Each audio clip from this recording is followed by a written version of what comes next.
Dees Schuessler. I'm a member of the Kiwanis Club of Mason. I was not the first woman inducted into the Mason Kiwanis.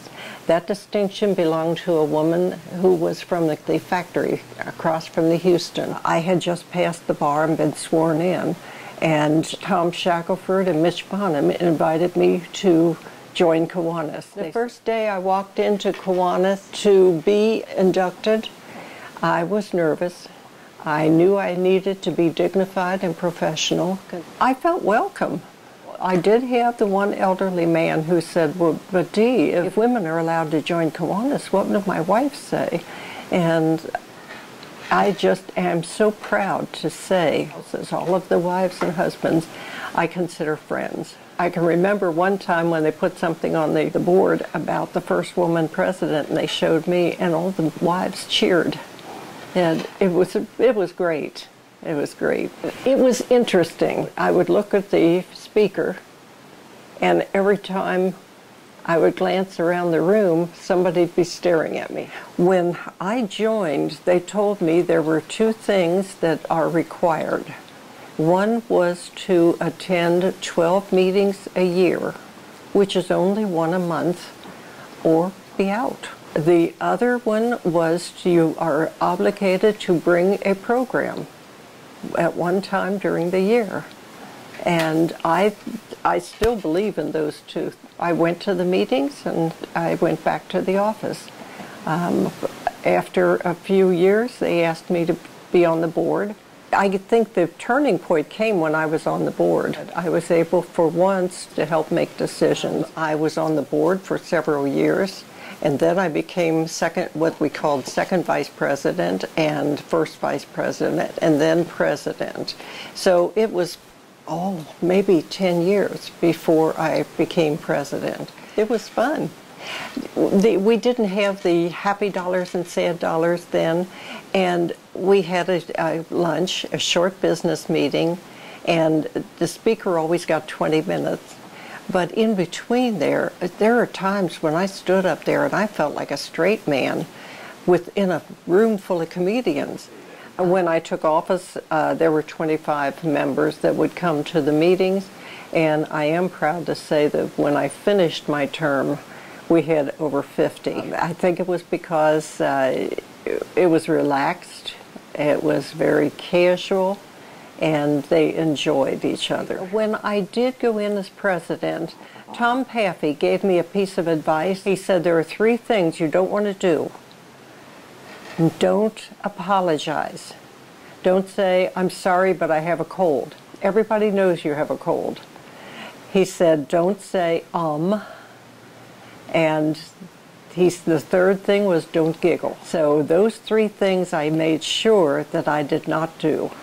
Kiwanians used to be mostly business people who gathered together to make money to give back to the community. One of the steps to the presidency was being chair or co-chair of Pancake Day, which was always the second Saturday in November. We tried one year to make it the first Saturday in November, happened to be before the election, and we had politicians show up all up and down the place, which was not what Kiwanis is about. So we made it the second Saturday, and it works very well. It's after the election. So if they come now, they want pancakes. We were lucky if we netted 7,000. And then these two women, Janet Dane Nelson and Tracy Carson, took over. And they were absolutely visionary. Every year it got a little bit better, a little bit better. They went after these major sponsors, the advertisements. They went for the posters and the big banners and everything. In 2014, I think we've netted 20,000. I remember one woman that left and she said, those were the best pancakes I ever had. They were better than Perkins.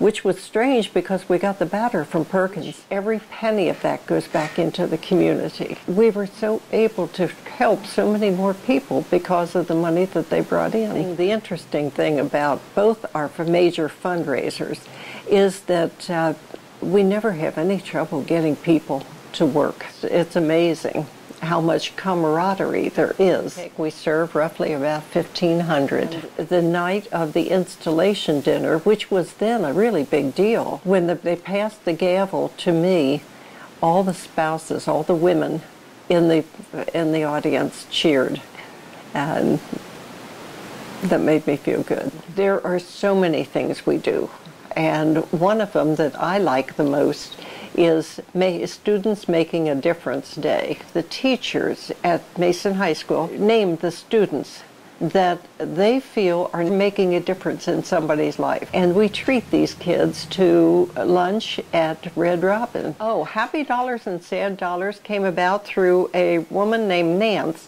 She came in from New York. She said that's what they had up there. Where if you want to brag about something, that's fine. If you have something you're concerned about, that's fine. You put in $1. The only problem with that is the jokes are now gone because of the happy and sad, but we could use the money. So that's what helps. That's the part of the operating budget. Before I became president, my daughter had been diagnosed with non-Hodgkin's lymphoma. She went through 6 years of chemo, and then she had a bone marrow transplant. I was getting ready for Kiwanis one Thursday, and I got an urgent call from the hospital saying, "Come quick, she's taken a turn for the worse." I called the Houston and left a message with somebody that I was heading up to the hospital. The road from Mason to Columbus is very long and very tiring. It's amazing when you don't know what you're going to find at the end.